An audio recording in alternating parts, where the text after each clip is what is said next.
Rick Sanchez is one of the smartest characters ever written on television. He can collapse universes, rewrite the laws of physics, and casually outthink gods. Fans admire him, memes glorify him, entire online communities treat him like a symbol of intellectual dominance. But here's a question almost no one asks. If Rick is such a genius, why is he constantly drunk, miserable, angry, and alone? Why does the smartest man in the multiverse seem completely incapable of living a peaceful life? Because intelligence didn't elevate Rick Sanchez. Unresolved emotional trauma did the opposite. And today, we're going to talk about something uncomfortable. Rick Sanchez is not a role model. He's not proof that nothing matters. He's not an icon of freedom. Rick Sanchez is emotionally broken. And once you see it, you can't unsee it. Before we dive in, do me a favor. If you've ever laughed at Rick and thought, yeah, that's kind of me, hit the like button. Not because you agree with everything in this video, but because you're willing to question it. And if you enjoy deep psychological breakdowns of culture, characters, and the media we consume, subscribe. This channel is for people who like thinking a little deeper than the surface. Now, let's talk about the myth of Rick Sanchez. Rick is sold to us as the ultimate genius. He's hyper-rational, emotionless, detached. He doesn't care about authority, rules, or social norms. And in internet culture, that gets translated into something dangerous. People confuse emotional numbness with strength. They confuse detachment with intelligence. They confuse avoidance with freedom. Rick isn't emotionally evolved. He's emotionally shut down. There's a huge difference. In psychology, intelligence and emotional regulation are two completely separate systems. You can have an incredibly high IQ and still have the emotional maturity of a child. Rick is proof of that. He insults people instead of communicating. He drinks instead of processing feelings. He uses science to escape pain, not solve it. That's not genius behavior. That's avoidance. Rick didn't outgrow emotions. He buried them. And buried emotions don't disappear. They leak out as anger, addiction, and nihilism. Rick's constant drinking isn't a joke. It's not just a character quirk. Substance abuse is one of the most common tools used by people who can't tolerate emotional discomfort. Alcohol dulls feelings. It slows the mind. It creates distance from pain. Rick drinks because thinking isn't his problem. Feeling is. Every time Rick belittles Morty, every time he pushes people away, every time he pretends nothing matters, he's protecting himself from something he refuses to face: loss, guilt, attachment. Rick's worldview isn't wisdom, it's armor. Let's talk about nihilism.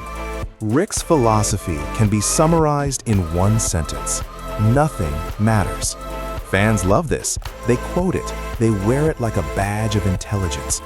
But philosophically, nihilism isn't the end point of intelligence.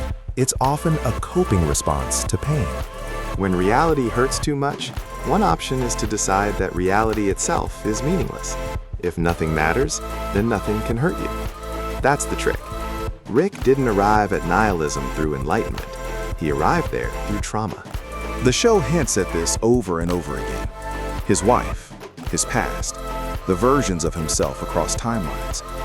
Rick knows attachment leads to pain, so he rejects attachment entirely. He doesn't believe in meaning because believing would make him vulnerable. And vulnerability is the one thing Rick avoids at all costs. This is where fans get it wrong. They think Rick is free because he doesn't care, but emotionally healthy people can care without being destroyed by it. Rick can't. Rick is not liberated. He's trapped. Now let's talk about emotional avoidance. Emotional avoidance is when someone actively avoids situations, thoughts, or relationships that might trigger uncomfortable feelings. Rick avoids commitment. He avoids accountability. He avoids responsibility. He jumps universes instead of dealing with consequences. That's not power, that's running. In real life, emotional avoidance doesn't make pain disappear. It delays it, intensifies it, and spreads it into every area of life. Rick's intelligence gives him the tools to escape endlessly, but it doesn't give him peace, and that's the tragedy of his character. He can fix anything except himself. Now, let's talk about why Gen Z relates to Rick so deeply. This isn't random. Gen Z grew up in a world that feels unstable, unpredictable, and overwhelming. Climate anxiety, economic uncertainty, constant information overload. Rick offers something comforting: detachment. He says, "Don't care. Nothing matters.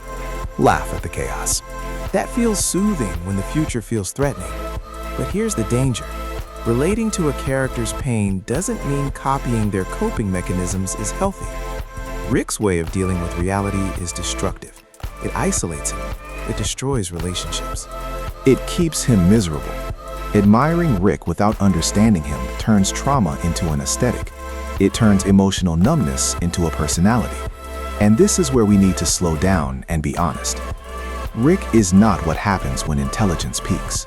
Rick is what happens when intelligence replaces healing. Now, to be fair, let's play devil's advocate. Rick is a fictional character. People can enjoy him without imitating him. Satire exists. And that's true. But psychology shows us something important. Repeated exposure normalizes behavior. When a character constantly escapes consequences, mocks vulnerability, and is rewarded with admiration, it subtly shapes what audiences perceive as acceptable. This doesn't mean people turn into Rick. It means certain traits start feeling less alarming. Emotional detachment becomes cool. Cruel humor becomes intelligence. Avoidance becomes independence. And that's where problems begin. Rick never grows emotionally. He gains knowledge, he gains power, but he never gains peace. Notice how the show resets him again and again. No matter how much he learns, he remains fundamentally miserable. That's not accidental. It's a warning. Rick Sanchez is a demonstration of what happens when someone believes intelligence alone is enough to survive reality. It isn't. Human beings are emotional creatures first and rational creatures second. You can't outthink pain. You have to process it. Rick doesn't. And because he doesn't, he keeps losing everything he pretends not to care about.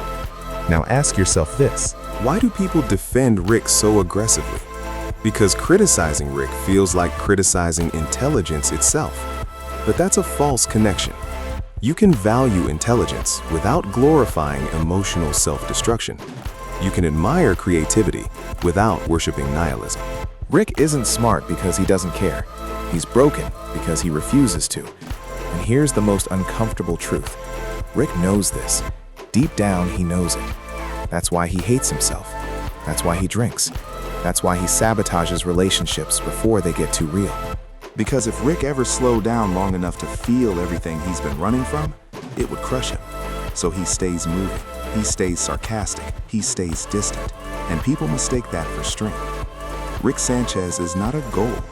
He's a caution sign.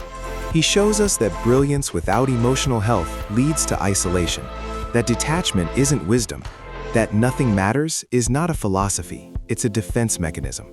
So enjoy Rick and Morty. Laugh at the chaos, appreciate the writing. But don't confuse misery with intelligence. Don't confuse numbness with strength. And don't confuse avoidance with freedom. If this video made you think differently about Rick Sanchez, hit the like button. It tells YouTube this kind of content matters. If you want more deep dives into psychology, culture, and the characters we secretly relate to, subscribe. And I want to hear from you. Do you think Rick is a genius trapped by emotion, or a broken man hiding behind intelligence? Leave your take in the comments. Because the smartest thing you can do isn't pretending nothing matters. It's understanding why you feel the way you do. Thanks for watching. And remember, intelligence without healing isn't power. It's just pain with better vocabulary.